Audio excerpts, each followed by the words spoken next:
Hello and welcome to the introduction to the Petal Print Stencil Pack. This is a beautiful floral layering stencil set. There are 4 stencils measuring 4 1/4 by 5 1/2 inches. The back of the packaging shows you how it fits an entire panel measuring 4 1/4 by 5 1/2 inches.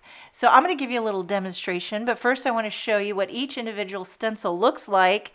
There's 2 that layer the stems and the leaves and 2 that layer the florals, like the outer and the center. So I have a panel of white cardstock here measuring 4 1/4 by 5 1/2 inches, holding it down with a little post-it tape. They are numbered. I'm going to go in numerical order. I don't know that it really matters. There are little registration marks on the corners, so you know exactly how to line up your A2 panel. Again, holding it down with post-it tape. I'm going to start with Sprout for my first layer of stems and leaves. Okay, so you could do different colors. You can do gradient. You want to make the bottom darker green, fade it up to lighter green. You could also use pastes. This would be fantastic. So I'm just going to do 2 shades of green. The first stencil with Sprout, the second stencil with Parsley. Now, if you're at all intimidated by ink blending, or maybe you've never done a layering stencil, this is a great place to start. Very, very user-friendly, very forgiving. Not a lot of area to cover.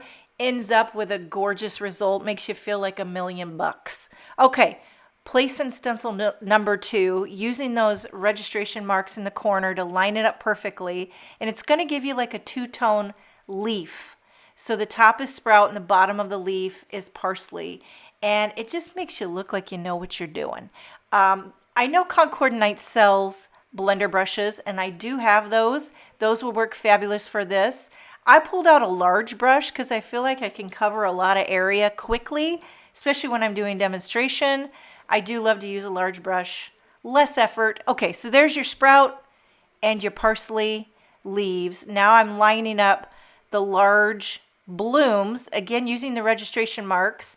I'm going to start with Ballet Slipper, a very light, soft, subtle pink, and just going over that area. Now, Ballet Slipper is very, very light, so I did kind of really had to put my elbow in there and really go full throttle. Might want to pick a slightly darker color if you don't want to work so hard.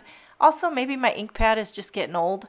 I know I've actually had to replace some ink pads because I wore them out. That's how much I love my Concord 9th inks. It wasn't enough to re-ink them. I actually wore out the ink pad itself. Okay, that's the 3rd stencil. We're on to the last one, which is just the floral centers. And by the way, don't worry. I think my ink pads were, well, they were as old as when they first came out. That's how long I've had them. This honeysuckle is a brand new ink pad. It's very juicy. I can definitely tell the difference. So every once in a while, it's nice to get a new ink pad. If I can tell I'm blending with less effort, getting a really vibrant, saturated result. Also, you just buy the re-inkers. But hey, anywho, look how this looks. Ballet Slipper, Honeysuckle, Sprout, and Parsley. All you need is to put this on a card base and add a sentiment, and you are ready to go.